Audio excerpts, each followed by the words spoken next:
You tramped all the way from Minnesota. Why is that?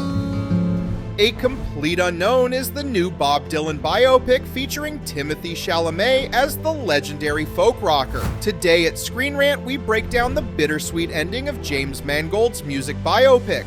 While the first half of A Complete Unknown charts the rise of Bob Dylan as a folk icon, the final parts focus on him diversifying his sound. Eager to break out of his acoustic shell, Dylan experiments with electric guitars and more political songwriting. But Dylan is discouraged by his peers and management to debut this new sound. The Newport Folk Festival, which shaped the careers of folk legends like Dylan, also has its reservations with the management committee, fearing that this kind of sound can be divisive for folk listeners. However, encouraged by a drunk Johnny Cash, and driven by his own rebellious attitude, Dylan finally goes ahead and premieres his new sound. Audiences react unfavorably by throwing physical objects at Dylan's band, but he keeps on crooning, eager to play his new songs. This is where A Complete Unknown borrows a page from popular music biopics like Elvis and Rocket Man. The main subject is often shown to be ahead of the times, even if their decisions come at an emotional cast. In the case of A Complete Unknown's ending, Dylan's decision to reinvent himself spoils his friendship with friend and mentor,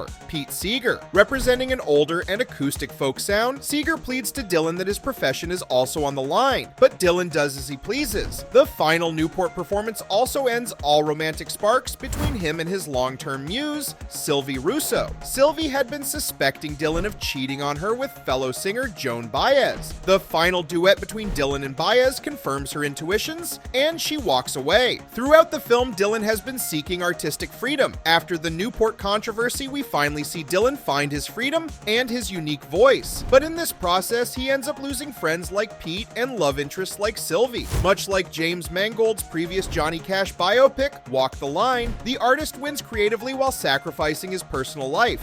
A Complete Unknown's ending echoes a full circle moment when Bob Dylan visits the ailing musician Woody Guthrie one last time. This is a particularly tender scene as Dylan found his first shot at music through Guthrie. Idolizing the folk legend and even performing a song for him, it was his fondness for Guthrie that made Dylan friends with Pete Seeger. And the rest, as they say, is history. As the enigmatic singer drives off on his motorcycle, the ending of A Complete Unknown signals a new beginning. No longer is Dylan just performing Blowin' in the Wind over and over again. He's now the future rock star who would end up experimenting with many more genres and many more artists. Thank you for watching Screen Rant and stay tuned for more movie news.